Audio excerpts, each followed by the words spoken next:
Assalamualaikum warahmatullahi wabarakatuh. Perkenalkan, nama saya Denny Firdaus Fasa dari D3 Manajemen Perhotelan, Fakultas Vokasi Universitas Airlangga. Di sini saya akan menjelaskan dan mempresentasikan hasil dari penelitian saya yang berjudul Peran Hot Kitchen dalam penyimpanan bahan makanan yang berkualitas di Hotel Garden Palace Surabaya. Untuk latar belakang dari penelitian ini adalah dalam tata cara pekerjaan seorang karyawan hotel yang bekerja pada bagian kitchen akan selalu bertemu dengan proses penyimpanan bahan makanan. Proses tersebut harus dilakukan dengan baik dan benar, dan oleh karyawan kitchen yang mampu melakukan pekerjaan tersebut, seperti karyawan yang mempunyai skill dan pengalaman untuk bisa menyelesaikan pekerjaan tersebut. Karena proses penyimpanan bahan makanan merupakan aspek penting dan yang utama dalam semua pekerjaan yang ada pada bagian kitchen. Meskipun selalu menemui kendala atau masalah yang datang dari karyawan ataupun kendala teknis, akan tetapi proses penyimpanan bahan makanan harus dilakukan dengan baik dan benar, agar tetap higienis dan kualitas terjaga dengan baik sampai waktu yang akan ditentukan. Dari latar belakang yang telah saya sampaikan tadi, tujuan dari penelitian tersebut: satu, untuk mengetahui apa saja kendala yang ada pada seorang karyawan yang bekerja pada bagian kitchen. Dan yang kedua, untuk menganalisis cara atau proses penyimpanan bahan makanan agar tetap higienis dan kualitas tetap terjaga dengan baik. Rumusan masalah dalam penelitian ini adalah: yang pertama, apa permasalahan seorang karyawan yang bekerja pada bagian kitchen? Dan yang kedua, bagaimana cara menyimpan bahan makanan agar tetap kondisi kualitas yang baik dan higienis? Dari rumusan masalah yang saya jelaskan, ada pula manfaat penelitian. Manfaat penelitian secara akademis adalah untuk dapat memberikan kontribusi ilmiah dan juga sebagai syarat untuk mendapatkan gelar ahli mahdia.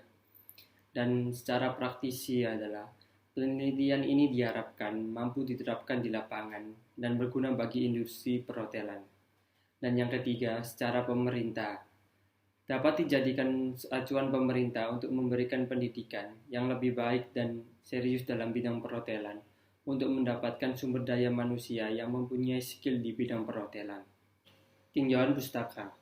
Landasan teori mengacu pada pendapat Mertasaya di tahun 2012 tentang hubungan Departemen Food and Beverage dengan departemen lain yang ada di hotel.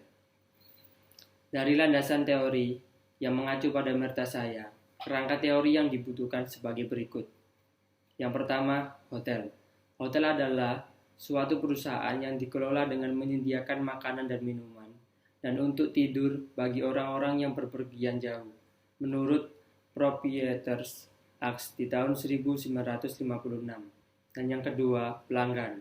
Pelanggan merupakan orang yang membeli atau menggunakan suatu produk perusahaan. Menurut Nasution di tahun 2004. Dan yang ketiga, hubungan kitchen food and beverage dengan departemen lain yang ada di hotel. Pada umumnya, di dalam bidang tata hidangnya, terdapat lagi beberapa bagian yang masing-masing mempunyai tugas tertentu. Menurut Mertasaya di tahun 2012.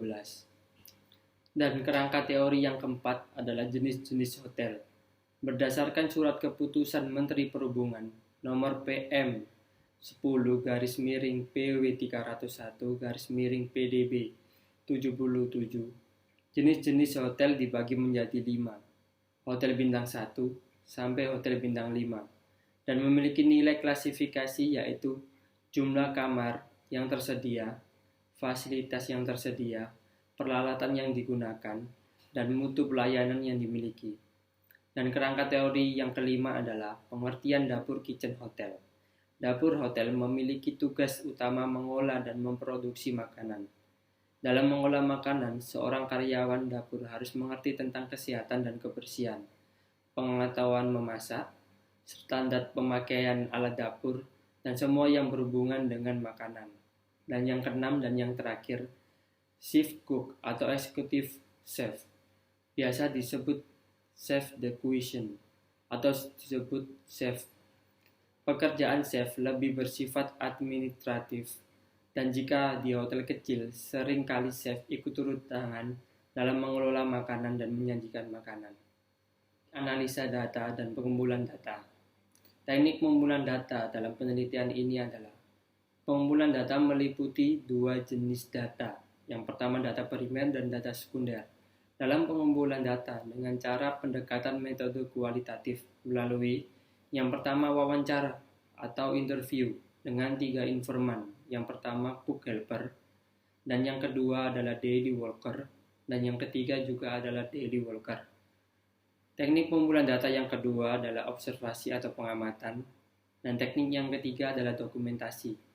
Dan teknik analisa data dalam penelitian ini adalah teknik analisa data dalam pengumpulan data ini menggunakan teknik analisa data kualitatif, yaitu dengan mencari dan meneliti data secara sistematis dengan mendapatkan informasi dari 3 informan, melakukan pengamatan di lapangan, dan melakukan dokumentasi dengan mengorganisasikan ke dalam kategori, menjabarkan ke dalam unit-unit, dan menyusun ke dalam pola dan membuat kesimpulan. Bab 2. Gambaran umum hotel. Hotel Garden Palace Surabaya terletak di Jalan Yos Sudarso, nomor 11, Embong Kaliyasin, Surabaya. Salah satu hotel bintang 4 yang memiliki nuansa klasik di Surabaya. Visi misi dari Hotel Garden Palace Surabaya adalah yang pertama adalah visi. Meskipun hotel bintang 4, tetapi Garden Palace Hotel Surabaya memiliki kinerja tanggung jawab dan standar pelayanan hotel bintang 5. Dan yang kedua adalah misi. Misi menjadikan servis kualitas pelayanan dan peningkat good environment. Visi misi yang dibangun untuk disatukan dan menjadi leader dari hotel bintang 4 yang ada di Surabaya maupun yang ada di Indonesia. Greenhouse Kitchen. Greenhouse Kitchen adalah salah satu area atau bagian kitchen yang dimiliki oleh Hotel Garden Palace Surabaya. Greenhouse Kitchen melingkupi 3 area. Area yang pertama adalah cold kitchen, yang kedua hot kitchen, dan yang terakhir adalah pastry. Area tersebut memiliki 3 food storage untuk menyimpan semua bahan makanan yang dibutuhkan oleh ketiga area tersebut. Penyajian makanan ada di depan area greenhouse kitchen, yaitu greenhouse restoran dan Surabaya. Bab 3. Cara menyimpan dan menjaga bahan makanan. Kitchen Garden Palace Surabaya memiliki 3 food storage yang berisi 3 jenis bahan makanan seperti sayur-sayuran, buah-buahan, dan segala jenis daging. Untuk menunjang ketiga bagian kitchen, yaitu cold kitchen, hot kitchen, dan pastry, yang termasuk ke dalam greenhouse kitchen. Berikut beberapa cara menyimpan dan menjaga bahan makanan dengan 3 jenis bahan makanan yang berbeda pada 3 food storage. Yang pertama, melihat dan selalu memeriksa setiap suhu ruangan dan temperatur yang ada pada bagian 3 food storage. Dan yang kedua, menempatkan sesuai jenis bahan makanan agar dapat mempermudah pengambilan, dan jika penempatan salah akan menimbulkan saling kontaminasi antar bahan makanan. Bab 3. Cara menyimpan dan menjaga bahan makanan. Kitchen Garden Palace Surabaya memiliki 3 food storage yang berisi 3 jenis bahan makanan seperti sayur-sayuran, buah-buahan, dan segala jenis daging. Untuk menunjang ketiga bagian kitchen, yaitu cold kitchen, hot kitchen, dan pastry, yang termasuk ke dalam greenhouse kitchen. Berikut beberapa cara menyimpan dan menjaga bahan makanan dengan 3 jenis bahan makanan yang berbeda pada 3 food storage. Yang pertama, melihat dan selalu memeriksa setiap suhu ruangan dan temperatur yang ada pada bagian 3 food storage. Dan yang kedua, menempatkan sesuai jenis bahan makanan agar dapat mempermudah pengambilan, dan jika penempatan salah akan menimbulkan saling kontaminasi antar bahan makanan. Untuk yang ketiga, cara menyimpan dan menjaga bahan makanan dalam penelitian ini adalah memeriksa untuk bahan makanan yang mulai menandakan basi atau kualitas yang menurun, seperti sayuran yang tampak layu, warna buah yang menghitam, dan daging yang mengeluarkan bau yang tidak sedap dan warna terlalu pucat. Dan yang keempat, memisahkan bahan makanan yang sudah tidak layak dengan bahan makanan yang masih baik, dan membuang bahan makanan yang tidak layak tersebut. Dan yang kelima, memberikan tanggal kadaluarsa pada bahan makanan. Dan yang keenam, membersihkan area luar food storage dan area dalam food storage. Dan yang ketujuh, mencuci atau membersihkan bahan makanan ketika akan dimasukkan ke dalam food storage, dan ketika akan diolah atau digunakan. Semua cara atau proses penyimpanan bahan makanan harus dilakukan dengan baik dan benar, agar bahan makanan tersebut tetap higienis dan kualitas terjaga dengan baik sampai waktu yang ditentukan. Bab 3. Kualitas dan higienis. Yang pertama adalah kualitas. Kualitas di dalam bahan makanan dapat diartikan sebagai keseriusan ataupun tanggung jawab untuk menyimpan bahan makanan dan menjaga bahan makanan agar tetap terjaga kualitas dengan baik. Dan yang kedua adalah higienis. Higienis sangat erat kaitannya dengan bahan makanan karena salah satu aspek penentu bahan makanan itu layak diolah dan disajikan kepada tamu. Bahan makanan dapat dilihat dari masih higienis atau sudah terkena bakteri maupun terkontaminasi.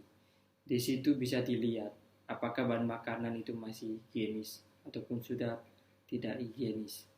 Pemahaman mengenai kualitas dan higienis dari bahan makanan akan membuat seorang karyawan paham seberapa penting untuk tetap menyimpan bahan makanan dan menjaga bahan makanan untuk selalu tetap higienis dan tetap terjaga kualitasnya dengan baik sampai waktu yang akan digunakan.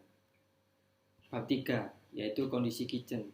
Kondisi kitchen di Hotel Garden Palace Surabaya dapat diartikan memiliki fasilitas yang lengkap untuk menyimpan bahan makanan dan menunjang proses penyimpanan bahan makanan tersebut yang baik dan sesuai standar. Akan tetapi, setiap hari selalu menemui kendala atau masalah yang ditimbulkan dari karyawan ataupun masalah teknis yang sering terjadi. Dan dalam menghadapi ini, tanggung jawab sepenuhnya dipegang oleh kepala kitchen. Apapun kendala ataupun masalah harus segera diselesaikan dengan cepat agar tidak menjadi masalah yang baru dan dapat menyelesaikan pekerjaan sesuai waktu yang ditentukan dan tidak menimbulkan masalah-masalah yang lainnya. Bab ketiga yang selanjutnya adalah hubungan hot kitchen dengan section kitchen lainnya. Di dalam kitchen, section hot kitchen tidak bekerja sendiri. Ada bagian lain yang melakukan tugas yang berbeda namun memiliki hubungan dengan hot kitchen seperti yang pertama adalah hubungan dengan cold kitchen, yang kedua dengan pastry, dan yang ketiga adalah hubungan dengan steward. Hubungan yang pertama adalah dengan cold kitchen. Ada 3 hal. Yang pertama adalah membuat menu yang satu tipe. Yang kedua berdiskusi dalam pembuatan menu baru. Yang ketiga adalah berkomunikasi ketika saat akan mengantarkan menu baru. Dan yang kedua adalah hubungan dengan pastry. Ada 3 hal juga. Yang pertama adalah koordinasi dalam pembuatan dekorasi menu. Yang kedua adalah komunikasi saat akan mengeluarkan menu. Dan yang ketiga adalah pembagian pemakaian bahan makanan. Dan yang terakhir adalah hubungan dengan steward. Ada 3 hal. Yang pertama adalah steward menyiapkan alat yang akan digunakan memasak. Yang kedua adalah komunikasi untuk kekurangan alat dan bahan. Dan yang ketiga adalah koordinasi ketika adanya pesanan makanan dalam jumlah yang besar. Bab terakhir adalah bab 4, yaitu penutup. Mengenai penjabaran dan penjelasan dari presentasi saya, dapat ditarik kesimpulan mengenai analisa tentang proses penyimpanan bahan makanan agar tetap higienis dan terjaga kualitasnya di Hotel Garden Palace Surabaya sudah sangat memenuhi aspek penting dan proses penyimpanan bahan makanan dari segala fasilitas yang diberikan sudah memenuhi standar. Meskipun itu, setiap hari sering menemui kendala dan masalah yang datang dari banyak hal. Akan tetapi, untuk kepala kitchen yang bertanggung jawab dari semua pekerjaan, dapat menyelesaikan masalah dan diselesaikan dengan baik dan cepat. Dan untuk saran, berdasarkan semua kajian yang sudah ditulis untuk masalah dan proses penyimpanan bahan makanan, penelitian ini yang utama proses penyimpanan bahan makanan lebih diperhatikan dalam pengerjaannya dan mencari cara menanggulangi masalah yang terjadi berulang kali dan memberikan pemahaman dan pengalaman lebih untuk karyawan kitchen agar dapat melakukan semua tugas yang diberikan dan dapat diselesaikan dengan baik dan benar supaya dapat memberikan dampak positif dan kemajuan untuk Hotel Garden Palace Surabaya. Terima kasih untuk Bapak dan Ibu dosen sudah meluangkan waktunya untuk mengoreksi video presentasi saya. Kurang lebihnya saya mohon maaf karena manusia tidak luput dari kesalahan. Terima kasih. Assalamualaikum warahmatullahi wabarakatuh.